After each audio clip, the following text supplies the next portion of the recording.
The duels have concluded, a first-time champion has been crowned, and I had an absolute blast over the weekend. Some of you may be thinking, wait a second Kappa G, you're a day late and a duel short. And while that may be completely true, it is also true that I spent my entire weekend in Richmond, Virginia, playing Yu-Gi-Oh!, talking to many of you wonderful duelists, watching the live stream, watching duels in person, and even getting frustratingly slow-played duel after duel after duel so that you didn't have to. This is what the heck happened at YCS, Richmond, Virginia. For starters, as my last video and this one just stated, I indeed attended this YCS in person, which is why this video is a day late. I'm super familiar with Richmond as a city. In fact, my very first regional that I ever attended in the summer of 2006 was at the Richmond Convention Center, just like this YCS. Side note, I actually went 6-2 at that event with Dark World. For me, this event was kind of like a no-brainer from the start, and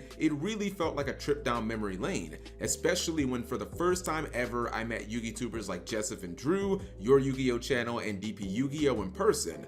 Honestly, this just felt completely surreal, very much like the first time that I met Alinthio last year in person. That was at YCS Pasadena. We talked, we took a nice picture, and it was just incredibly nice to meet these guys, especially since we all go back to like 2010 as Yu-Gi-Tubers. Yes, we're super old. I also had a good time talking with Yu-Gi-Oh! Paisano, or VCTRFS, that was his old name. To how I did personally at the YCS, well, not exactly great. I played Runic Stun, and I started 4-0. Yes, I'm sure everyone who dueled against me, and I honestly apologize, you probably hate me, and it's no fun playing against Runic Stun, but I just thought that it was an excellent meta call. I lost to what I believe was Runic's biggest hard counter in Labyrinth, because Eradicator Epidemic Virus is a hell of a card, and then I drew 3 straight times against Rescue Ace, which is a very easy matchup because I personally believe that I was slow played a lot. Anyways, even if I would have won my last round, I would have had 18 points, which was one shy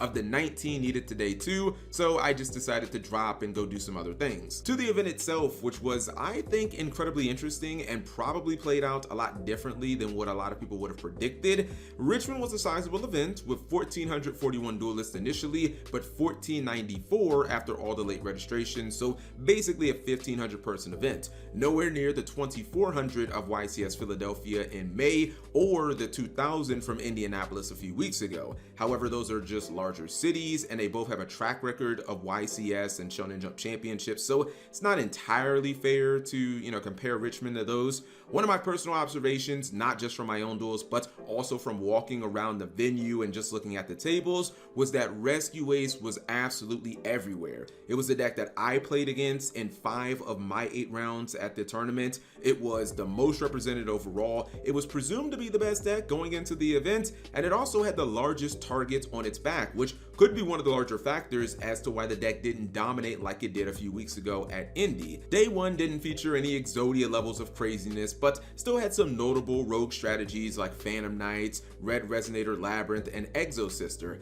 I think the deck that was most notably on Konami's radar was definitely Makenko, as it was featured in 2 rounds. This was during round 9 and also during round 11. Much to be expected when the dust all settled from 11 rounds of Swiss and we headed to the top 32, all the Yu-Gi-Oh! Pros' worst nightmare had manifested yet again. YCS Richmond presented us with a top cut of 11 different themes and strategies, including the expected Rescue Ace, Unchained, Purely, and Tearlament, but also the unexpected such as Dinomorphia, Salamandrates, and yes, pure Kashtira of all things not only lives, but also tops in this very format. I'm sure people thought that I was trolling when I posted that video saying that Kashtira was still playable without a Rise Art, the Jeff Jones build, but I think at this point, the proof is in the pudding. To me, I think it's a clear sign that nearly any solid deck with a competent pilot can compete this format, because while one could have looked at the results of YCS Indianapolis, a dozen different decks in the top cut, and maybe they would have thought that it's nothing more than a fluke,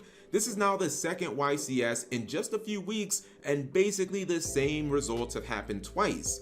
Furthermore, even with decks like Runic Sun, Vanquish Soul, and Floowandereeze falling out of the top 32 cut, new ones like the ones I just mentioned just took their spots, and none of these new decks topped Indy, so diversity is definitely king right now. To that point, if people like myself were making the argument that a dozen different decks were viable on the YCS level this format, that argument could actually be wrong if you take in all the new information and all the decks that also topped YCS Richmond. Maybe we could be looking at a format where, 15, 16 decks are actually viable. To the breakdown of the top 32, which was quite surprising to me, Unchained came in as the clear-cut top dog and overall winner of the weekend. For those unaware, not only was Unchained tops with 8 duelists in the top 32, but also the finals was an Unchained mirror match won by Joseph Thomas Bellafiore, who I believe they said was in fact attending his first ever YCS. Tearlaments was up next with 6 players in the top cut, followed by Rescue Ace with 4, and then the secret forbidden deck of the entire event, Infernoble. Okay, so quick side story on Infernoble. So I drove up with a very known competitive Yu-Gi-Oh player, often known as Jib or GG Jibriel on DB Grinder videos. Jibriel suddenly switched to Infernoble for YCS Indy 3 weeks ago after playing Tier Elements for seemingly forever because of Abyss Dweller or something like that, and he ended up getting 36th place with the deck.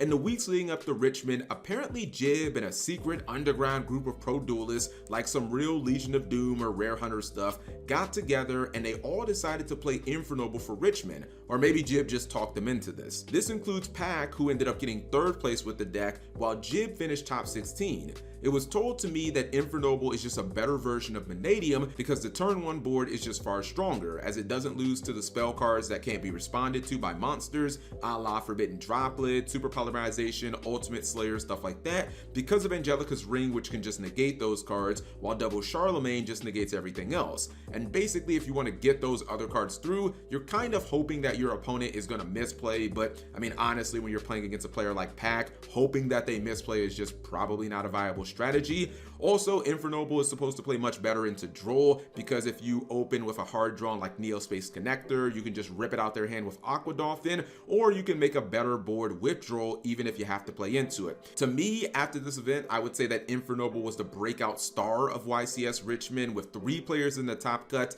and putting a player in the semifinals. I'd also like to point out how Labyrinth had an excellent bounce back event with 3 players in the top cut, as well as Diabella Star Makanko having a solid showing with 2 players in the top 32. Many were wondering if Makanko winning such a small YCS in Bolivia was just an utter fluke, and it appears so far that it wasn't. Also, based on the feature matches that we saw, with 2 of them having Makanko, it does look like a lot of them are going to be Ken and Gen powered, and that they're going to be going Acid Golem lock if and when possible. One of the other notable developments was good old Kashtira making it into the top 32 with a superb, in my opinion, 9-0-2 record. This means that he did not lose at all until the top cut.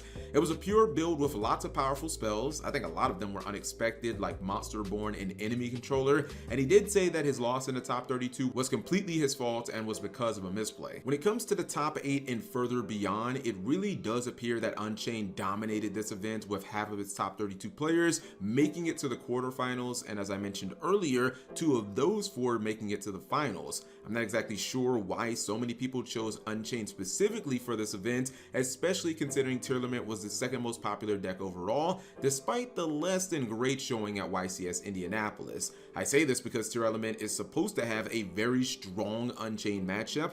Regardless of this, it could just be that Unchained is the most consistent deck of all the top decks, at least in my opinion. And although its inboard / goal may not be as strong as some of the other top contenders, sometimes it just ends on 2 monsters, it probably does it the best through disruption, which is how competitive Yu-Gi-Oh is often played. Some have made the argument on social media, and I think it's actually a pretty solid argument, that Yu-Gi-Oh does not have a best meta deck currently.